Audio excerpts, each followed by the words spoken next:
Hey guys, this is Ben Hansen from the TV show Fact or Faked on the Sci-Fi Channel. Our show takes a look at a lot of videos and photos to try and determine if they're real or not. We also interview a lot of witnesses to see if they're telling the truth. Recently, a lot of people have been asking me about an interview that was done by Jimmy Kimmel. He interviewed former President Bill Clinton on his TV show and asked him about the topic of UFOs and aliens to see if Clinton had actually asked about the files, inquired, and what he had done when he was president. The big question on everyone's mind, of course, is whether Bill Clinton was telling the truth or if he was withholding information. So I noticed that a lot of people were talking about the event, but not much analysis had been done on the actual interview. We use a lot of different deception detection techniques in our television show, but today we're going to be primarily focused on nonverbal communications. Before doing so, I wanted to talk a little bit about my background. I have degrees in the behavioral sciences, sociology, criminology. I spent several years investigating state-level investigations, primarily child sex crimes and white-collar crimes. I also worked for a time in federal law enforcement. Currently, I travel the world lecturing on various subjects, including profiling hoaxers. I'd like to point out that the opinions I express are my own, and they don't in any way represent the views of any agency or former employer of mine. I also wasn't paid or compensated for the analysis. I don't consider myself an expert in the field of nonverbal communication or the other techniques used in this interpretation. I've never conducted academic research on the subject, written a book, or received advanced degrees in the study. I will add that my background includes interviewing thousands of witnesses, victims, and perpetrators of very heinous crimes, and I think I've developed a talent at reading people. My personal interest in deception detection goes far beyond that which I received in basic and advanced training in my former career. So, I think I'm generally more experienced and knowledgeable than the everyday person on the subject.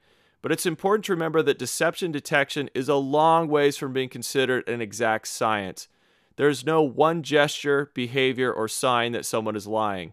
Instead, what we might get are several red flags that we take into account as a cumulative total. Sometimes we can make inferences as to the probability that a person is being truthful, or maybe they find certain topics very stressful. This could indicate that they feel constrained in their answers, and they're preoccupied with trying not to provide too much information. Lies also are not just limited to false statements, but also diversions and omissions of the complete truth. So I'd encourage you to watch the full analysis and not just focus on one or two red flags. I'd also encourage you to do your own research. Go directly to the original studies on deception detection, and don't just take my word for it. As I stated, I'm not an expert in the field. Instead, I've compiled the knowledge of those who are experts. I leave it to you to determine if there's merit to my opinion. At the very least, if you stay with the video to the end, you might just gain a new perspective of the interview that Jimmy Kimmel did with President Clinton. Okay, now that we've got that out of the way, let's get started. One thing that first caught my attention was President Clinton's reaction to Kimmel right before they took a commercial break. Kimmel said that when he returned, he would ask him about UFOs. We have to take a quick break, but when we come back, I hope you will indulge me in something, because I want to ask you about your access to the files on the UFOs. Okay? President Clinton is here with us. We'll be right back. This strikes me as a bit over the top. It's as if Clinton found Kimmel to be overly hilarious and entertaining. He throws back his head, his hands come off the chair. Although I find Kimmel funny, and they're probably having a good time, in reality, the UFO alien subject has been viewed as a quite serious subject by the Clintons. According to some, there's been no other president that has publicly acknowledged more inquiry into the subject than Bill Clinton. There's also numerous stories surrounding his and Hillary's interest, including some where he's previously acknowledged sending delegated staff to look into the records. An interesting side note is that during the grand jury hearing with the Whitewater and Monica Lewinsky scandals, a subpoena was issued to turn over a book about phone sex which Lewinsky gave Clinton. The book was located in Clinton's private study, right between a book about Churchill and a book entitled UFO Crash at Roswell. So while most politicians are known to have the ability to turn on their acting skills to fake enthusiasm, this kind of struck me as particularly cheesy. Kimmel actually announced in his show 2 days prior to the interview that he would be asking the former president about UFOs. So you better believe that Clinton came prepared to answer questions on the subject, and he had several days to do so. That's why, although this reaction is kind of subtle, there's several other reactions we're going to look at that are particularly interesting. We're not witnessing a spontaneous interview where Kimmel lays down some difficult questions that catch a president off guard. He's had time to prepare for this. If any incongruent actions are observed, it would tend to indicate that the emotions held in check would leak through even more poignantly had he not been given time to prepare. So this jovial, enthusiastic Bill gives me the impression of someone who may have a little nervous anticipation. It doesn't seem quite genuine. A degree of energy maybe, applauding, smiling, chuckling, that wouldn't be out of place, but this is a little bit exaggerated. It's typical of someone who wants to appear at ease, but really isn't. Here's an example of what I consider a genuine reaction by Clinton to a spontaneous comment that was an appropriately measured response. Yeah, one of the few things I miss about this diet is I loved hard cheese. I like, hard cheddar cheese and Swiss cheese, and I miss that. Yeah. But I feel a lot better. Which do you miss more, being president or cheese?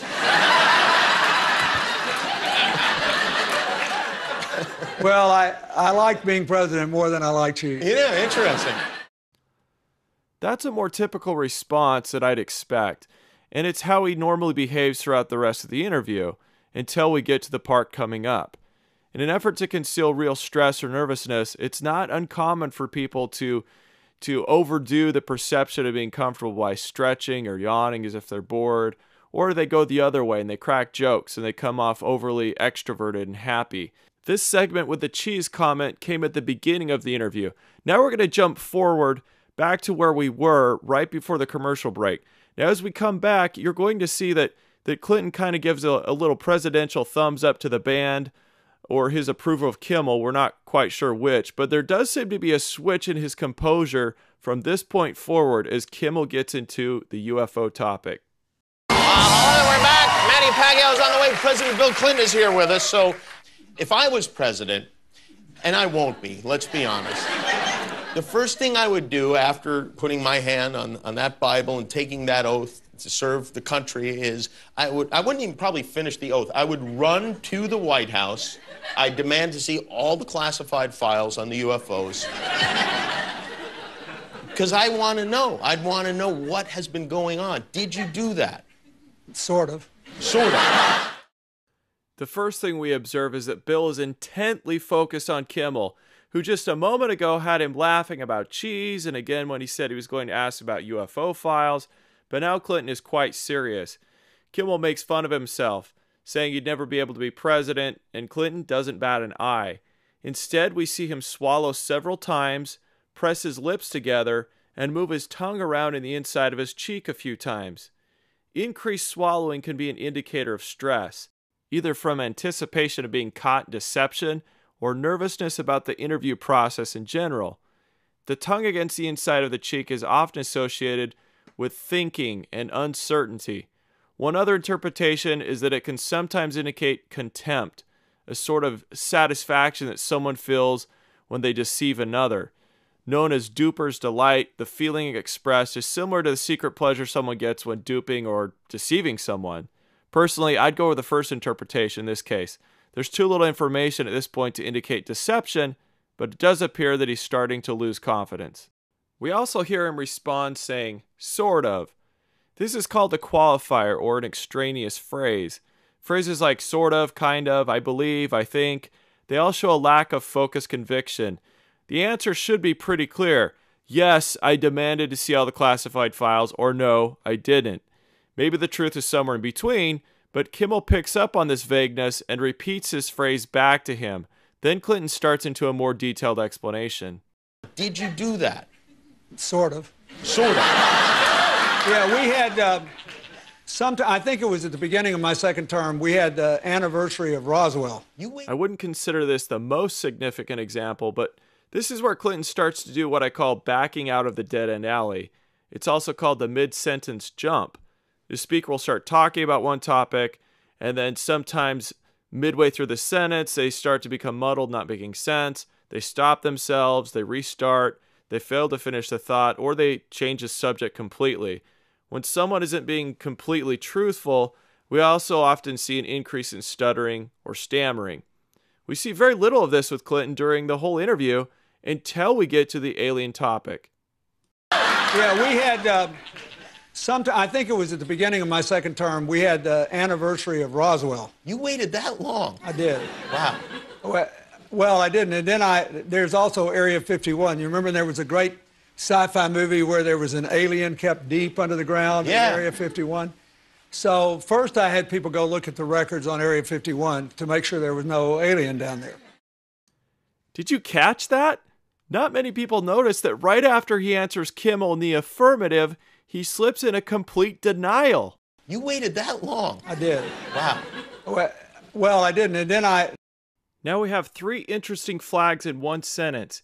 Clinton starts by stuttering, offers a complete contradictory statement to his previous one, and then backs out of the dead-end alley by changing subjects completely. Why would he offer denial and slip it in so quickly without qualifying the statement? To understand how Bill Clinton might convey deception, we should look back at a time when we have confirmed evidence of him telling a lie.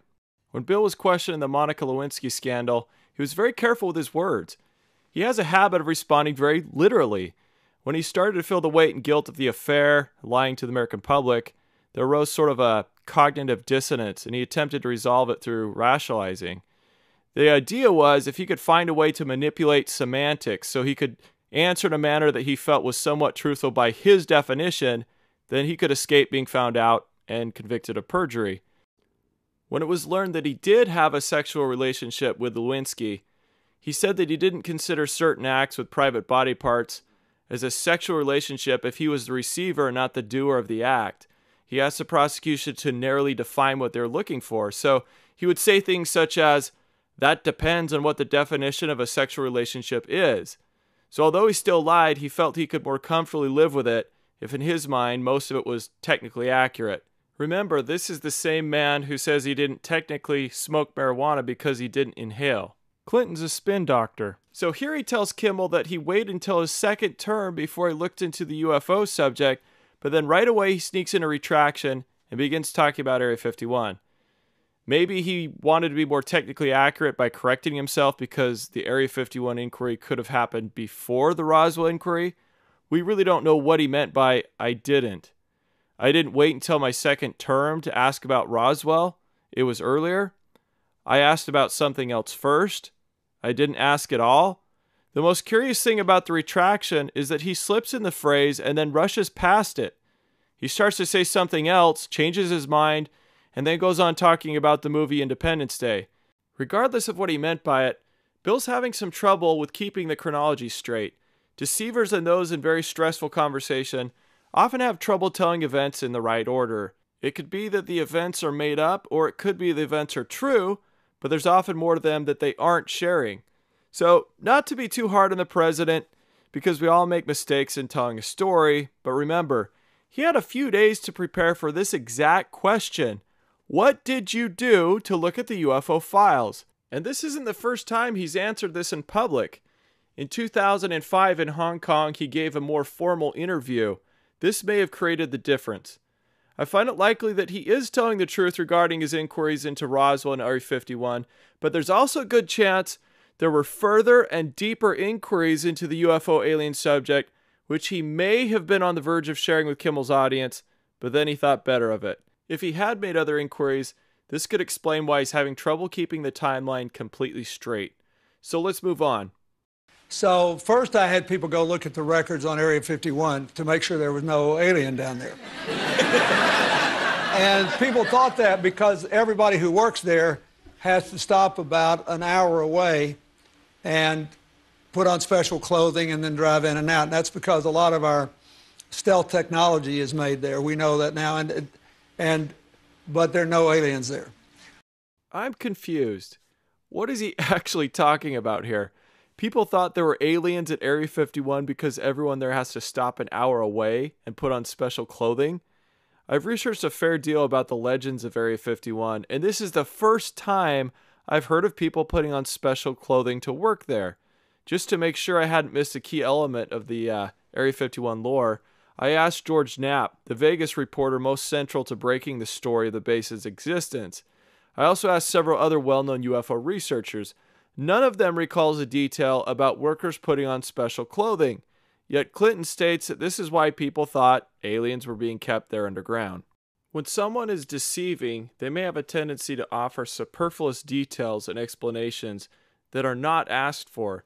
They also may give premature explanations for actions or opinions. Bill jumps right into explaining why people thought there were aliens at the base. Remember, he's the one that brings up the base in the first place. Granted, this is a talk show interview and not a deposition, so guests are encouraged to be far more chatty and open-ended, but it kind of seems like Clinton may be repeating information he acquired that wasn't public common knowledge. We see evidence of this when he backs out of another dead-end alley. Notice his stammering and how he again stops himself mid-sentence and doesn't finish where he was going. And that's because a lot of our stealth technology is made there. We know that now, but there are no aliens there. What else was he about to say? The whole statement is confusing and out of place. The facts may even very well be true, but often when people start concealing information, they begin talking and giving explanations for anything in an effort to fill the silence. In trying to avoid that deer in the headlights look, their answers become muddled or they say more than they wanted. At this point, Clinton goes back to the Roswell subject. So then when the Roswell thing came up, I knew we'd get, gazillions of letters. So I had all the Roswell papers reviewed, everything. Now this example isn't as significant as the previous two, but we do see some mid-sentence jumping. Then he very clearly states that he had all the Roswell papers reviewed. Notice what he's doing with his head. So I had all the Roswell papers reviewed, everything. He's shaking his head no at the exact same time he's saying everything. Now this could be interpreted in a few different ways. Does it mean, no, he didn't find any evidence of a cover-up in the papers? Does it mean he's displaying his disgust with the results of the review? Or maybe he didn't have all the papers reviewed despite what he told Kimmel. The incongruency between what he's verbalizing and what his body is saying is really important.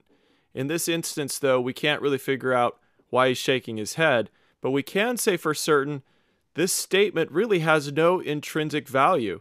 What information did he actually provide? Remembering how Clinton has been known to play word games, when he says he had all the papers reviewed, can we be certain we know what he means? This is really important. He never actually says they didn't find anything which supports the UFO or alien theory. He only shakes his head no, and then Kimmel asks the next question.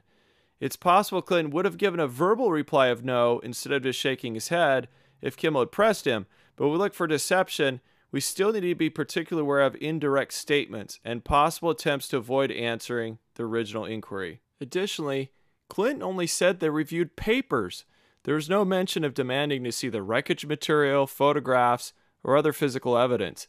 In a case revolving around physical evidence, why would you not ask to see what was purported to be the wreckage? Maybe he did ask, but he's never disclosed it in public.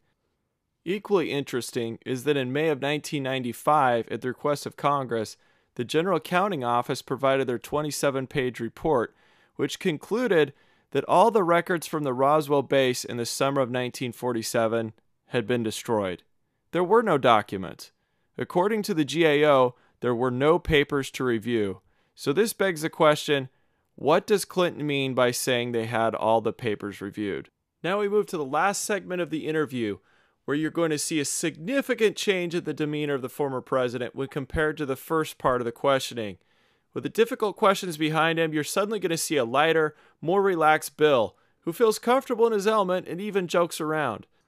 Let's go back for a second and look at the way Clinton has been sitting the entire interview portion when we got into the UFO subject. You see that right here when they came back from commercial, Clinton has stopped applauding and Kimmel starts with the first question. Now you see that Clinton had been sitting with both feet flat on the floor, but as Kimmel starts to talk, he crosses his legs, shifts in his seat, and gets a better grip on the arms of the chair.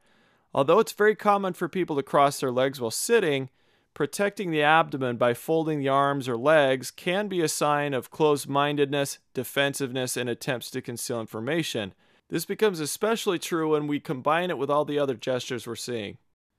Now we're not going to go over the whole segment again, But if you replay parts of it, you can see that Clinton's right hand stays practically glued to the right arm of the chair. It only leaves to gesture twice.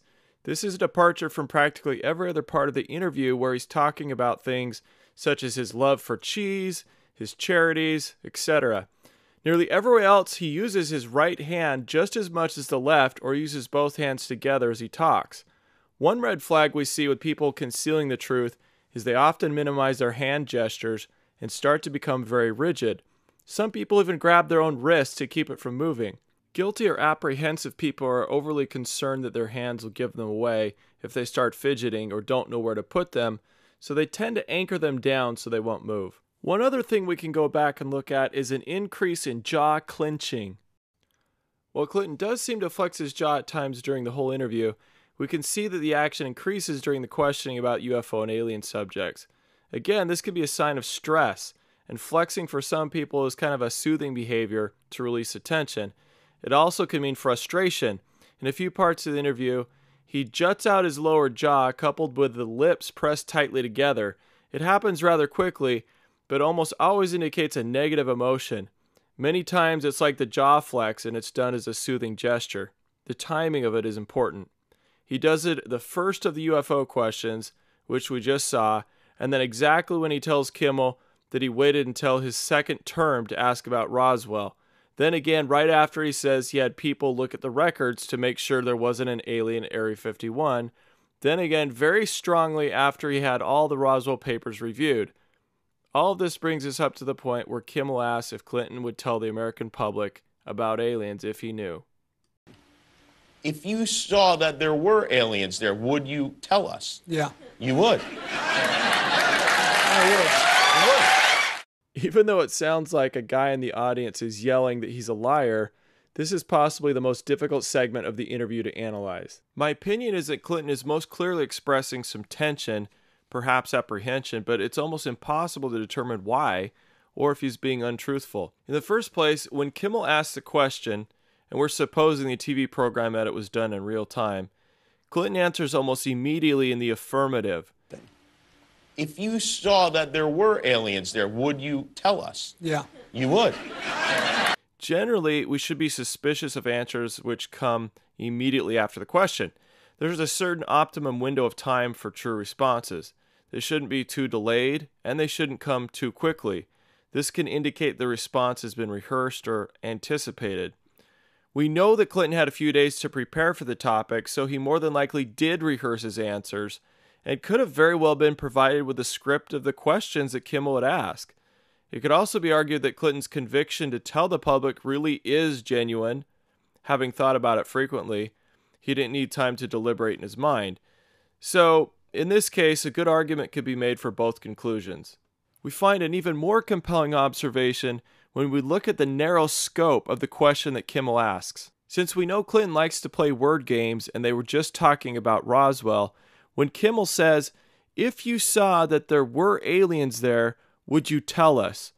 Technically, the question only pertains to Roswell and if Clinton actually saw aliens. If he saw document or photo evidence, held extraterrestrial UFO debris in his own hands, or spoke to people who confirmed that it really happened, he could keep it from the public and still be technically telling the truth to Kimmel with this question. If this is the rationalization that Clinton uses, he'd also feel less anxiety about answering. But what does his body language say? Would you tell us? Yeah. You would? I would. Clinton has been listening and looking at Kimmel as he asks his questions, but the very second that Jimmy finishes asking him if he would tell us about aliens if he saw them, Clinton looks away and closes his eyes at the same time he replies, "Yeah." It happened so fast that maybe even Kimmel didn't know he observed it, but I think he had a sense of the lack of conviction on Clinton's part, so for clarification, Kimmel asks him again, "You would?" We all know that breaking off eye contact can be a sign of the subject who's experiencing an increasing level of distress. Closing the eyes can also indicate distress, or feeling another negative emotion that's too strong to handle. It's almost as if they are symbolically closing their eyes so they don't have to see the issue to confront it. So then what happens? Yeah. You would? I would. Clinton has the same response.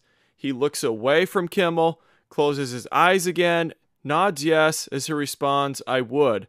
Almost as if Kimmel still doesn't believe him, he repeats back, "You would." Did you also notice again the jaw flex?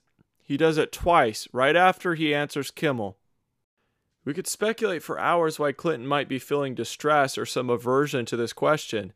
Maybe he promised someone he would never tell the American public, no matter what he may have seen or learned, in which case he just told Kimmel a lie and this created some feelings of guilt. Maybe he's feeling fear of the consequences to the public or himself if he were to tell the people what he knows. Maybe he really doesn't know anything about alien existence, but he's feeling frustrated about his failure to reveal a cover-up he thinks happened. The bottom line is, we can see the effects of the distress, but we can't be inside his head to know why he's expressing it, because it could be any number of reasons. I talked about a shift in demeanor after Clinton finishes with the tough questions. This shift now becomes very evident as he talks about general facts regarding the universe. Well, I think, look, what do we know? We know now we live in an ever-expanding universe. We know that there are billions of stars and planets literally out there, and the universe is getting bigger.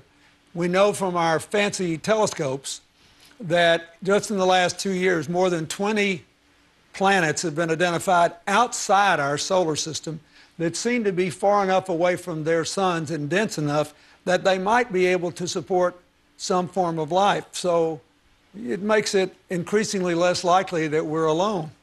We notice quite easily that Bill's become far more polished and articulate. There's no more stammering, no more clinching or jutting out the jaw. He's taken that right hand off of the chair and he's actively using both hands for lots of gesturing. He's looking Kimmel in the eyes a much greater percentage of time than he was previously. This is a subject he's comfortable with. It's safe.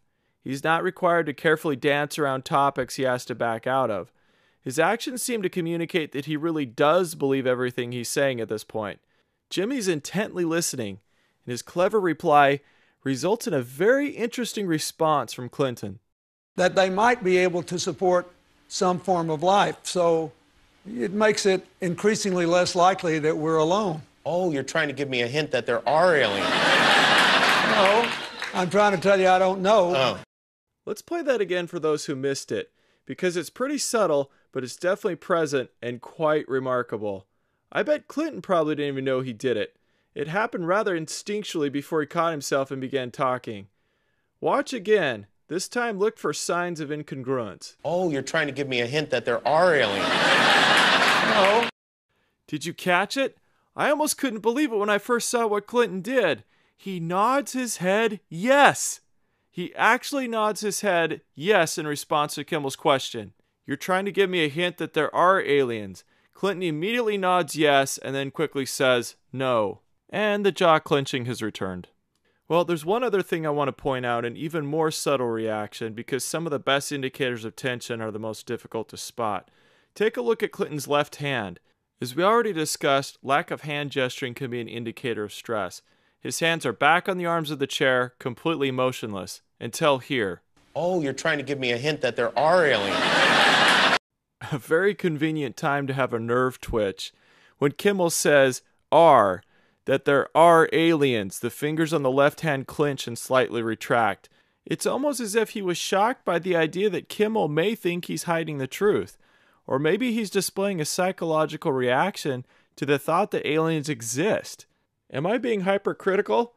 Absolutely, because the answers are in the details. The take-home lesson is that Clinton's body is not telling the same story as his speech. We're back to uncomfortable Bill. As he nods yes, he's already turned his head away from Kimmel and he's back to shutting his eyes with the jaw flex. Kimmel's seemingly harmless question that was delivered as a joke has again knocked the former president out of his comfort zone. Even though Bill has a slight smile, he's obviously affected as we observe him taking several seconds to recover. People who feel insecurity, anxiety, or fear often have difficulty processing sarcasm. Clinton isn't laughing wholeheartedly at Jimmy's humor anymore. He's stopped looking at him. Now we're going to see him even interrupt Kimmel a few times and start to ramble as if Jimmy wasn't even there. The stammering speech will return and the mid-sentence jump makes another appearance. No, I'm trying to tell you I don't know. Oh. But if we were visited someday, I wouldn't be surprised. I just hope that it's not like Independence Day. Yeah, right. That it's a conflict. Well, now we have friendly Maybe the only way to unite this incredibly divided world of ours. They're out there. We better think of how all the differences among people on Earth would seem small if we felt threatened by a space invader. That's the whole theory of independence. You're right. You're right. Everybody gets together and makes nice and, Who knew that Bill Clinton was an admirer of Ronald Reagan? Reagan's speeches to the United Nations in 1987 and 88 contain almost the exact same phraseology regarding uniting against a common threat. Did the beginning of Clinton's soliloquy make any sense? Maybe he fell back to quoting Reagan and Independence Day because it was something he knew, and he could use it to get back on track and divert away from the stressful questioning. Along the way, his thoughts are very awkwardly verbalized. What was he starting to say? Was he speaking in the hypothetical or making a declaration? Maybe the only way to unite this incredibly divided world of ours. They're out there. We better. So we can see him start to laugh again. He's now using both hands to gesture. He's back in his safe zone. At this point, the interview comes to an end. You and Bill O'Reilly would be hiding in a bunker together. Oh, Bill O'Reilly, he did every mean thing he ever said about me. I don't care. Look at that. Our final observation involves the eyes. We've made comments on how Clinton turns his eyes away or closes them. The study of neurolinguistic programming, or NLP, can teach us even more by focusing on precisely where the eyes are looking. Without time to go into details of how it's believed to work, NLP studies have created a guide for what we call eye accessing cues. The technique is often quite accurate. Whenever we think about events that really happened, or use our imagination to think of events that our minds fabricate, people have a tendency to look in specific directions. This chart shows the direction most people look when remembering real, visual, or audible events as opposed to making them up. Most people look down when they are deeply involved in an emotional or kinesthetic recollection. And we also generally look down when we're having inner dialogue. In other words, talking to ourselves. Like everything else we've discussed, it's definitely not a foolproof method, but I've found that it greatly assists in interviewing. This chart depicts the direction a right-handed person would generally look if you were seeing them in front of you. Left-handed people generally display everything reversed from the right-handed people. Bill Clinton is left-handed. Additionally, Kimmel is seated to his left, and he's watching the audience too, so it's difficult to come to too many conclusions due to all the distractions. But if you go back and watch the video, however, we can see that Clinton spends a lot of time in his lower left quadrant, or our right. Given that he's left-handed, this could indicate that he's thinking about the emotional and kinesthetic aspects of the conversation. This would be consistent with UFO topics, which I think he really does care about. Looking at this quadrant doesn't really tell us that he's lying. More so, it supports the idea that he's affected by the discussion emotionally. It doesn't even necessarily mean it's a negative emotion, but when coupled with all the other red flags, it would tend to indicate that some topics are particularly stressful. As outlined in this video, we've seen Clinton display several possible emotions: anxiety, frustration, insecurity, protectiveness, and so on. So what do I believe about Clinton and his interview? What's my final thought? Well, I believe there's overwhelming evidence that Bill Clinton had moments of significant apprehension, stress, and guarded behavior during the Kimmel interview. There were several moments he started down a road and stopped himself in awkward ways, as if he was about to say something he shouldn't. I believe his subconscious leaked out a bit of truth through his body language, and he tried hard to conceal it. Do I believe he knows more about the UFO and alien subject than he lets on? I believe it's very possible. I also sense his actions were communicating frustration about finding answers. It's very difficult to know the exact source of the frustration. It could be that he genuinely did try to inquire, and the record would support this idea, but maybe he was stonewalled by the very people he went to for answers. He wouldn't be the first politician to try, but to come up empty-handed and with the feeling that he was being lied to. I find it most likely that the frustration stems from finding out enough. Enough that he was told not to ask for more. This is supported by the interview segments where he offered information that isn't public knowledge. Even if what he was told was inaccurate, when he restrained himself from going further, it demonstrates that he's had conversations with officials who clearly laid out what he was not to share. When asked whether he would tell the American people if he saw aliens, I'm not sold on his conviction that he would. It's very possible that he wasn't ever given evidence of extraterrestrial existence. Maybe he was. But I feel that it was at least alluded to. More importantly, he came to understand that it was his duty to leave the topic alone. Consequently, when Jimmy Kimmel asked Bill Clinton if he was trying to hint that aliens are real, while Clinton may have not had first knowledge of it, I believe hinting was exactly what he was doing. I find it probable that he knows enough to conceal some of his knowledge and efforts into his inquiries. He knows enough, as he puts it, that he wouldn't be surprised if we were visited someday. Thank you everyone for taking time to watch this video. I know it was really long, so I appreciate you staying around to the end. I might add some other things and analysis, so keep on the lookout for that. Your constructive comments are always welcome.